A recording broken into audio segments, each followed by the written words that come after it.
A bloop single and a 450-foot home run count the exact same in a player's batting average. That doesn't make a ton of sense, huh? In real life and real baseball strategy, those two outcomes couldn't be more different. So how do we measure a player's true power? Today, we're diving into a stat that does just that, called ISO, or isolated power. The stat that, in a pretty easy way, helps show us which hitters do damage and which do not. Let's jump into it. ISO stands for isolated power, and it does exactly what it says. It isolates a hitter's power by removing the value of singles. The formula is pretty simple. ISO equals slugging percentage minus batting average. That subtraction strips out all of the singles and leaves only a hitter's extra base production, doubles, triples, and home runs. In other words, ISO tells you how many extra bases a hitter generates per at-bat. A guy who only hits singles, that ISO is going to be 0, because his slugging percentage is going to be equal to his batting average. A guy who mashes homers, you're going to see it in his ISO, even if his batting average isn't great. And before we get going, if you enjoy the numbers behind America's pastime, then you're going to love these new hats. We've got a couple of new styles you can find on the shop tab on the channel or in the links in the description. Get yours today to show that you are a part of the Sabermetrics revolution taking over the sport we all love.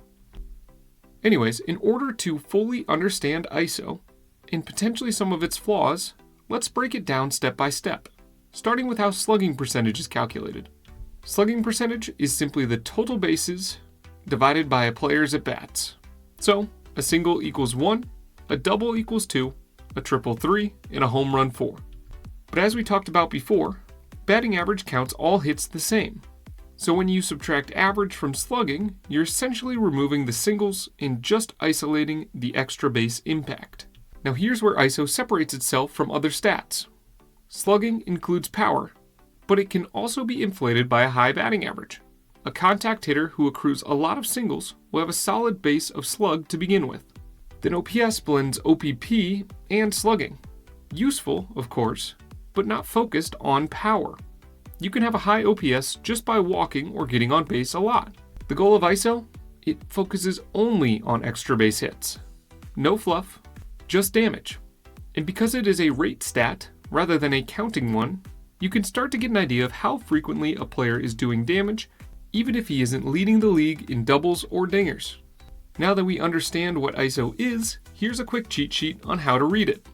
140 or lower is going to be below average power.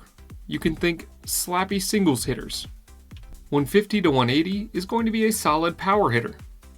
Over 200 is going to be a real slugger, and 250 to 300 and above is going to be elite power. For context, your career leaders in ISO at the time of posting this video include Babe Ruth at number 1 with a ridiculous 348 ISO, Mark McGwire at number 2, Aaron Judge closely behind at number 3, Barry Bonds at number 4, and Shohei Ohtani at number 5. I think we can all agree that these 5 names are some of the best sluggers of all time, so you can see how this stat would be useful for identifying guys who do consistent damage. Utilizing ISO, we can look at 2 different types of players. Player A hits 240, walks a little, but leads the league in extra base hits. His ISO is going to be through the roof. Player B hits 310, rarely strikes out, but almost never hits for power. His ISO will be pretty average. Both hitters are valuable within their own way, but ISO tells you who's doing more damage each time they step up to the plate. And that's crucial when scouting hitters who you want to impact the box score. So how do teams use ISO in scouting and player development? Well, teams love ISO because it helps identify power potential relatively easily.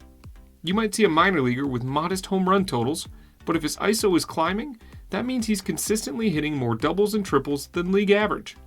Additionally, ISO works great in opponent scouting. It's a quick look in an easy to read number that gives you the context of which opposing hitters are a threat to do damage and which are not. And of course, ISO is not a perfect stat. It has some benefits, but it comes with some downside as well. ISO's strengths include: it adds additional context to batting average and slugging percentage. It's easy to calculate and understand. It highlights raw damage output, and it stabilizes relatively quickly. However, when it comes to its limitations, ISO does not account for plate discipline or walks. It does not consider how often a hitter makes contact, and it can be skewed by ballpark effects or small sample sizes. So, ISO is a piece of the puzzle, not the whole picture. Once you've identified some players who have a good ISO, where should you turn to next to evaluate a hitter's power? The places I'd recommend starting? Barrel percentage or hard hit percentage. You've seen how that power is formulating in-game via ISO, but what do the batter's batted ball metrics tell us about if this is sustainable or just a bunch of bloopers down the lines? Next, you could look at expected slugging percentage. It utilizes a similar idea by leveraging expected statistics to compare a hitter's expected power output to his actuals.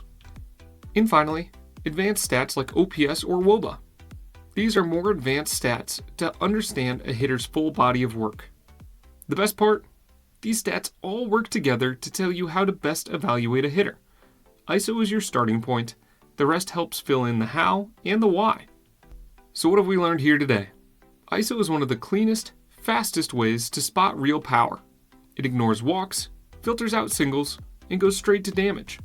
ISO does an excellent job with a super simple calculation telling us which hitters in the league are doing damage consistently. And hey, if you found this video breakdown helpful, I've got a ton more on barrel percentage, expected slugging percentage, and OPS. Click below to dive deeper into the power metrics of today's game. And if you want to show off your stat-savvy side, check out the new hat drop in the shop. Links at the top of the description. As always, thank you guys so much for watching. I'll see you right back here next week on Simple Sabermetrics.